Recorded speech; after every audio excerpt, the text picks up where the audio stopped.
할렐루야. 오늘도 말씀을 사모하는 우리 성도님들 위해 하나님의 은혜가 충만하기를 기도합니다. 오늘의 성경 통독은 역대하 19장에서 21장까지의 말씀입니다. 오늘은 역대하 20장의 말씀을 통하여 죄는 반드시 하나님의 징계를 부릅니다 라는 말씀으로 은혜를 나누겠습니다. 오늘의 본문 역대하 20장 1절 말씀입니다. 그 후에 모압 자손과 암몬 자손이 몇 마흔 사람과 함께 와서 여호사밧을 치고자 한지라. 아멘. 역대하 20장은 모압 연합군의 남유다 침공 관련 기사를 다루고 있습니다. 1절을 보면 그 후에 모압 자손과 암몬 자손이 몇 마흔 사람과 함께 와서 여호사밧을 치고자 한지라고 하였습니다. 여기서 그 후란 여호사밧이 아합과 동맹을 맺고 길르앗 라못을 회복하기 위하여 전쟁을 하였다가 패하고 돌아온 이후를 말합니다. 그런데 선지자 예후는 길르앗 라못 전쟁에서 돌아오는 여호사밧 왕을 향하여 그가 악한 자를 돕고 여호와를 미워하는 자를 사랑하였으므로 하나님의 진노가 임할 것이라고 선포한 바 있습니다. 이러한 예후의 선포에 근거하여 볼 때 본문에 기록된 모압과 암몬 연합군의 남유다 침공은 여호사밧의 잘못에 대한 하나님의 징계가 분명합니다. 그리고 이는 여호사밧이 이방 연합군의 침공 소식 앞에서 군사적 대처를 하기에 앞서 두려움으로 하나님께 간구한 사실을 통해서도 확인할 수 있습니다. 사실 당시 여호사밧은 이방 연합군의 침공이 있다고 해서 두려워할 정도의 절박한 상황에 있지 않았습니다. 당시 남유다의 군사력은 아무리 아람과의 전투에서 손실을 입었다고 해도 막강한 것이었습니다. 아람과의 전쟁 전에 잘 훈련된 군사가 116만이나 되었으므로 모압 연합군의 침공 정도는 충분히 물리칠 수 있었습니다.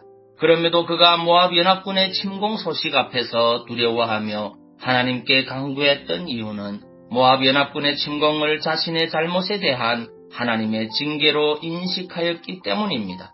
그렇습니다. 모압 연합군의 침공이 하나님의 징계라면 여호사밧에게 아무리 강력한 군대가 있어도 그들을 이길 수 없었던 것입니다.